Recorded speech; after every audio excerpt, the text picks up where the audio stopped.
militants nationalistes devant la justice lyonnaise ce lundi. Alexandre Gabriac et Yvan Benedetti, tous les deux jugés pour avoir reconstitué leurs associations d'ultra-droite, pourtant dissoutes par décret il y a 5 ans. Le premier, ancien président des jeunesses nationalistes, conteste tout en bloc. Les jeunesses nationalistes aujourd'hui, comme vous avez pu le voir, voilà, il n'existe plus de site internet, il n'y a jamais eu de manifestation post-dissolution, il n'y a jamais eu de communiqué. Nous, on s'est borné à respecter la décision de dissolution et nous ne nous sommes plus réunis après la dissolution sous le nom, sous le drapeau, sous la bannière des jeunesses nationalistes. Une position opposée à celle d'Yvan Benedetti, qui lui se revendique bel et bien toujours à la tête de l'œuvre française. Et on me dit qu'il y a maintien de ligue dissoute, c'est pas une ligue, c'est un mouvement. Oui, il y a maintien de mouvements prétendument dissous. L'œuvre française, tout simplement. Moi, je prends mes responsabilités. Puisque c'est une forfaiture, puisque l'œuvre française incarne la légitimité française, l'œuvre française, pas plus que la France, ne peut être dissoute. Point barre. Le procureur a requis 6 mois de prison avec sursis et 15 000 € d'amende à l'encontre des 2 accusés. Le jugement a été mis en délibéré au 4 juillet prochain. Pour nous, il n'est pas question de les remiser au jour d'aujourd'hui. On va continuer de les utiliser. Les policiers municipaux de Rieux continueront à patrouiller avec leurs caméras piétons, et ce malgré la fin du dispositif soutenu par le Fonds interministériel de la prévention de la délinquance. Pour les agents, cet équipement leur est même devenu aujourd'hui indispensable. C'est un point supplémentaire de sécurité pour les agents et les administrés. Donc les collègues vont déclencher leurs caméras, même lorsqu'ils interviennent par exemple sur des nuisances sonores, des occupations de halls d'immeubles. C'est un plus, comme on parle du pare-balles, comme on parle de l'armement. Première ville en France à l'avoir utilisé il y a 4 ans, la ville de Rieux en tire même aujourd'hui un bilan très positif. Je vais vous donner quelques chiffres qu'on a transmis au ministère de l'Intérieur. C'est plus de 3600 heures de vidéos enregistrées, c'est 4 réquisitions judiciaires dans le cadre de procédures, c'est plusieurs dizaines d'extractions à des fins d'enquête et de procédures.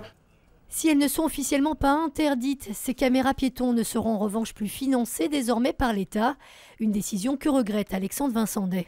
On va rester sur ce vide juridique que je ne peux que regretter actuellement. J'espère bien que le législateur prendra en compte les données de cette expérimentation et le généralisera et l'inscrira définitivement dans la loi. La ville, elle, prévoit de renouveler ses 10 caméras très prochainement. Coût de l'investissement, près de 5 000 €. Allez les bleus! Allez les bleus! L'appel aux volontaires pour participer à l'organisation de la Coupe du Monde féminine de football en juin et juillet 2019. Lyon fait partie des 9 villes qui accueilleront l'événement et le recrutement des bénévoles est lancé. Des missions comme l'accueil des spectateurs, la partie média, la partie marketing, le protocole. On a plein de missions pour tous les gens qui sont motivés à participer à cet événement. À Lyon, on compte déjà 250 inscrits. Il faudrait au total entre 350 et 400 bénévoles. Je trouve ça intéressant vu que ça n'arrive pas tous les jours et j'aime bien le foot. Du coup, il faut soutenir et il faut aider. D'aider, de participer à un grand événement et puis peut-être de faire profiter le fait que je parle anglais par exemple. Lyon accueillera 3 matchs de cette Coupe du Monde féminine, dont la finale le 7 juillet 2019. C'est surtout l'occasion de m'adresser de manière plus précise à mes agresseurs, en leur disant que voilà, si je ne leur en veux pas, que je les pardonne, il reste qu'après la balle est dans leur camp. Il dit être venu aujourd'hui sans aucun esprit de vengeance. Luc Biquez, prêtre à Genêt, s'est retrouvé ce matin face à ses 2 agresseurs, 2 jeunes qui, ce 27 novembre 2015, se sont introduits de force dans sa cure pour le cambrioler. Un cambriolage qui finalement va rapidement se transformer en déchaînement de violence. Le père Biquez a été agressé dans sa cure par 2 individus, dont un qu'il a fortement agressé, violenté. Il a été séquestré et il n'a dû son salut qu'au déclenchement intempestif d'une alarme qui a permis aux gendarmes d'arriver sur place et de procéder à l'interpellation d'un des agresseurs. Et cet agresseur, c'est Marc Faué, fils du célèbre footballeur décédé d'une crise cardiaque en 2003 au stade de Gerland. C'est lui qui a frappé plus d'une vingtaine de fois le prêtre, avec une arme notamment. Âgé de 19 ans au moment des faits, il est considéré comme fragile. 3 années auparavant, il avait lui-même été violemment agressé à Londres par des skinheads. C'est quelqu'un à propos duquel l'expert-psychiatre va reconnaître une altération de son discernement. Donc sa fragilité mentale, psychologique, elle est établie médicalement. C'est un élément qui est important. Même fragilité, même instabilité relevée durant l'audience chez son complice. La trajectoire des accusés qui interpelle aussi parce que ce sont des gens en souffrance et manifestement c'est ce qui les a conduits à commettre ces exactions-là. Poursuivi pour violences aggravées, séquestration et vol, Marc Faué encourt 30 ans de prison. Sofiane Bardot, quant à lui, en récidive, risque la réclusion criminelle à perpétuité. On peut jouer à des jeux, on peut discuter, on peut lire des livres, on peut partager un bon repas avec tout le monde, on peut faire de bonnes connaissances. Pas facile de lister toutes les choses que l'on peut faire à l'Escale Solidaire tant elles sont nombreuses. Ce lieu de vie a ouvert il y a un peu plus d'1 mois dans le 6e arrondissement de Lyon à l'initiative de l'association Habitat et Humanisme. Un endroit qui permet aux personnes en difficulté de se retrouver autour d'activités communes encadrées par des bénévoles avec un seul mot d'ordre, faire ensemble pour rompre l'isolement. Vous savez, quand on est dans la précarité, c'est toujours difficile, peut-être parfois de se lever le matin, de se dire est-ce que je compte pour quelqu'un ? Les escales solidaires, elles sont là pour ça, c'est de se dire oui, tu comptes pour quelqu'un, tu comptes pour nous. Quand on leur propose de venir aider à la cuisine, participer à mettre la table, à éplucher des légumes, etc., on est chacun dans la récupération de l'estime de soi, on rencontre l'autre. Des rencontres qui se font notamment autour de repas préparés par tous. On improvise, il faut un petit peu de souplesse, il faut s'adapter en permanence.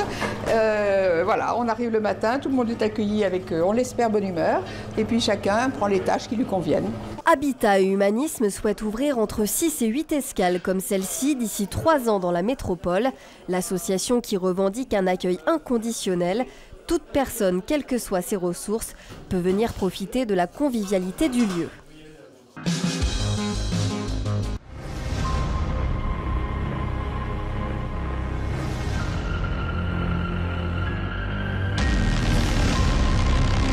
Il ne fallait pas avoir le vertige cet après-midi à la Part-Dieu.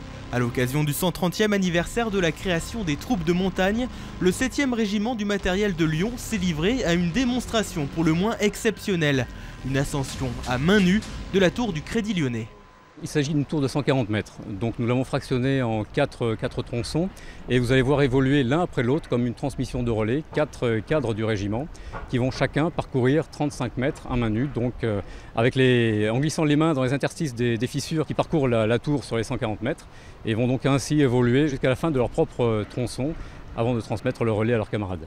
Maintenus uniquement par un harnais de sécurité, les militaires ont aussi dû faire face à un vent omniprésent, même si c'est plutôt la raideur de l'édifice qui les freina dans leur élan. On est peu habitué à du vide comme ça. En montagne, on n'a jamais une verticale parfaite sur 140 mètres. Ça n'existe pas. Il y a toujours des vires, des choses qui nous rapprochent un peu du sol. On peut se poser un petit peu. Là, c'est à plein gaz tout le temps. Et forcément, cet exercice n'a pas manqué d'attiser la curiosité des passants. Je ne pensais pas qu'ils allaient le faire à main nue, je croyais que c'était à l'aide des cordages. Ils arrivent à monter quand même un bâtiment de 165 mètres, me semble-t-il, 46 étages. C'est quand même assez costaud pour eux. Au total, l'ascension a duré près de 45 minutes avant que les grimpeurs ne descendent en rappel. La menace des agriculteurs à l'appel de leur syndicat, la FNSEA, ils prévoient de bloquer des sites stratégiques dès dimanche soir pour dénoncer la politique agricole du gouvernement. Le compte n'y est pas, notamment au niveau des importations, puisque un traité de libre-échange entre l'Amérique du Sud et l'Europe, qu'on appelle le Mercosur, est en train de se signer. Et dans ces textes, on prévoit notamment d'importer massivement de l'éthanol, des viandes, par dizaines de milliers de tonnes. Et évidemment, ils ne correspondent pas du tout au cahier des charges européen et encore moins français. À Lyon, une centaine d'agriculteurs en colère devraient donc bloquer le port Édouard Herriot et la raffinerie de Faisin dès dimanche soir 21 h.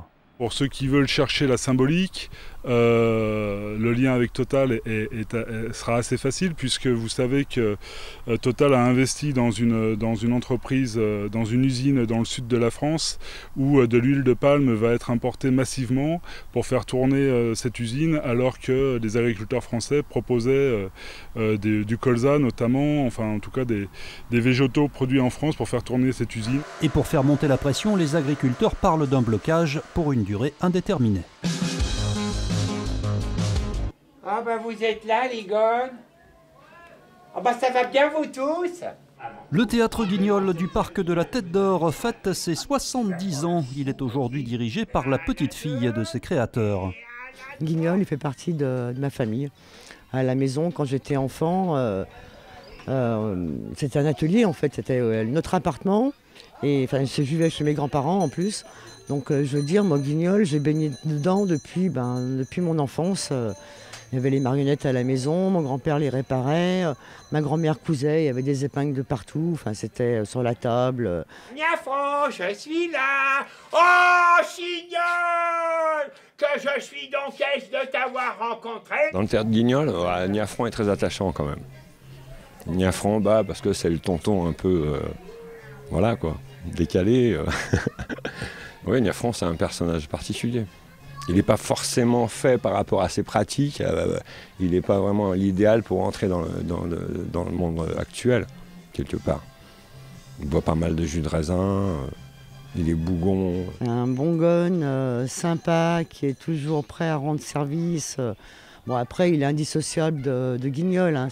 D'ailleurs, dans Guignol, je pense que c'est l'amitié qui est vraiment représentée en premier plan. Et 70 ans après sa création, le Guignol du parc attire toujours autant d'enfants. Moi j'ai bien aimé, en fait, qu'elle avait arraché la tête du monsieur, il l'avait mis à l'envers. C'était marrant. Ça fait 46 ans bientôt que je suis là, on en a vu beaucoup de l'eau, mais comme ça, jamais. Surtout aussi vite, quoi. Ah, on s'est monté en un quart d'heure. Coup dur à Chaponnay, victime comme d'autres communes du sud-est lyonnais d'importantes inondations lors d'un orage hier soir. Ici, le ruisseau le Vernatel s'est transformé en torrent furieux, envahissant les maisons. Et en 15 secondes, on avait 1,80 m d'eau. Donc on a nagé, on s'est attaché, on s'est accroché et on est monté à l'étage. Heureusement, pas de victimes grâce à l'intervention rapide des pompiers et des services de la ville. Ah, vous voyez, dans cette maison hier au soir, il y avait 2 personnes âgées de 95 ans. On les a évacuées en catastrophe. Et il a fallu les porter, on les a mis, nous, la mairie, on les a mis à l'hôtel. Mais là, vous avez 1,50 m d'eau dans la maison. Et il y avait aussi une dame qui était enceinte ici, qu'il a fallu évacuer, parce que le choc... Au total, dans ce secteur, les pompiers sont intervenus une 50aine de fois hier soir. Ce matin, à Chaponnay, le ruisseau avait retrouvé son lit. L'heure est donc au nettoyage et à l'établissement des dossiers d'assurance.